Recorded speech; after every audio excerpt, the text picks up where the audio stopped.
आज मीडिया के माध्यम से हमें मालूम हुआ है कि हिंदू सेना के राष्ट्रीय अध्यक्ष ने जो दरगाह से संबंधित विवाद, एक सिविल वाद अजमेर न्यायालय में प्रस्तुत किया था, उस पर माननीय न्यायालय ने उसको एक्सेप्ट करते हुए सुनवाई हेतु निहित किया है और संबंधित पक्षकारों को नोटिस जारी किए गए हैं।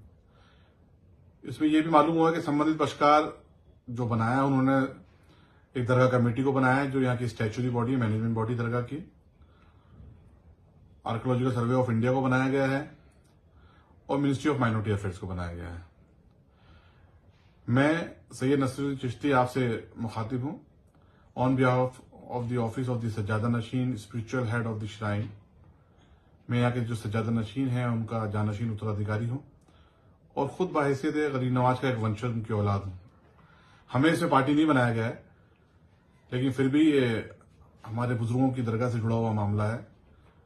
हमने पूरी तरीके से इस पर नजर बनाई हुई है और हमारे वकीलों से हम लोग टच में हैं। हमारी कानूनी टीम जो बनी हुई है पूरी वकीलों की, उससे टच में हम लोग, उनसे रायशुमारी चल रही है। जो भी उनकी एडवाइस होगी उसके तहत ही हम कानूनी प्रक्रिया का उपयोग करेंगे और कानूनी कदम जो आगे हमें उठाना होगा उठाएंगे और पूरी मजबूती के साथ अगर हमें अपनी जरूरत पड़ी इसमें पक्ष रखने की तो हमारा पक्ष रखेंगे। देखिए, सीपीसी का प्रावधान है, न्यायालय में वाद प्रस्तुत किए जाते हैं और न्यायालय उचित समझता है तो उसको सुनवाई हेतु निहित भी करता है और पक्षकारों को नोटिस भी जारी होते हैं। न्यायालय में वाद प्रस्तुत भी होते हैं, न्यायालय में वाद खारिज भी होते हैं। एक ये न्यायिक प्रक्रिया है, लोग बाग किसी को भी न्यायालय में जाने का अधिकार है। एक ये बात डिफरेंट है, इस पर ज्यादा बोलना मेरा उचित नहीं है, लेकिन इससे हटके मैं अपनी बात रखना चाहूंगा कि जो एक नई परिपाटी देश में पैदा कर दी गई है, बनाई जा रही है, कि आए दिन देखने में आ रहा है कि कभी किसी मस्जिद पे मंदिर का क्लेम किया जा रहा है, कभी किसी दरगाह पे मंदिर का क्लेम किया जा रहा है। ये हमारे समाज के हित में नहीं है, देश के, ये हमारे देश के हित में नहीं है। आज भारत ग्लोबल शक्ति बनने जा रहा है। हम कब तक मंदिर और मस्जिद के विवाद में उलझे रहेंगे? हम हमारे आने वाली जनरेशन को क्या मंदिर और मस्जिद के विवाद देके जाएंगे? ये जो चीप पब्लिसिटी पाने के चक्कर में, ये जो जल्दबाजी में गैर जिम्मेदाराना कदम उठाए थे लोग बाग और ऐसी हरकतें करते हैं जिससे लाखों करोड़ों लोगों की आस्था को ठेस पहुंचती है। जहां तक अजमेर दरगाह का सवाल है, अजमेर दरगाह से हिंदुस्तान ही नहीं पूरी दुनिया का मुसलमान, हिंदू, सिख, ईसाई सब जुड़े हुए हैं। सबकी आस्था इस दरगाह से जुड़ी हुई है। अजमेर का इतिहास 850 साल का इतिहास है। ख्वाजा साहब, ख्वाजा मोइनुद्दीन चिश्ती रहमतुल्लाह जो आले नबी औलाद अली हैं, वो 1135 में 1195 में हिंदुस्तान में तशरीफ लाए और 1236 में आपका विसाल हुआ।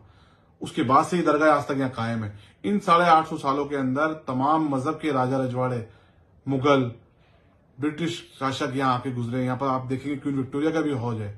तो सबकी आस्था इस दरगाह से जुड़ी रही और सबने अपने अपने दौर में अपने अपने तरीके से अकीदत का नजराना इस बारगाह पे पेश किया है। सबकी अकीदत इस बारगाह से जुड़ी हुई थी।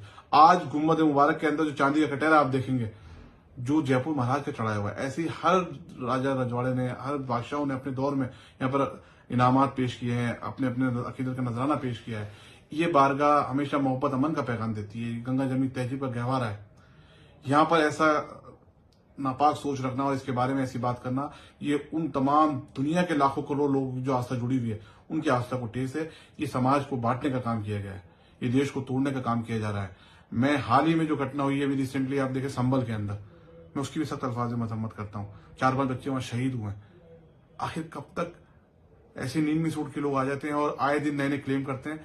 मैं भारत सरकार से अपील करता हूं कि इस मामले में इंटरवेन करें और क्या तो नया कानून लाया जाए या कोई गाइडलाइन जारी की जाए कि इस तरीके के धार्मिक स्थलों पर किसी प्रकार की उंगली ना उठे और ना ही इनकी नेचर को चेंज करने की बात की जाए और ना ही इस पे सवालात किए जाए। देखिए, जो 100-150 साल पहले मुकदमे जो थे चल रहे हैं धार्मिक स्थलों को लेकर के, 47 से पहले के जो मुकदमे चल रहे हैं, उनमें जो न्यायालय का निर्णय आता है उसका सबको सम्मान करना चाहिए और सबने करा भी है।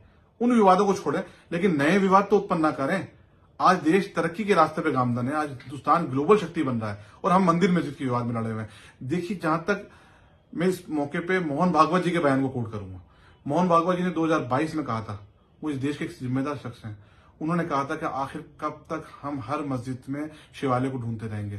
क्या जरूरत है कि हर मस्जिद में शिवालय ढूंढा जाए? मैं उनकी बात से बिल्कुल सहमत हूं।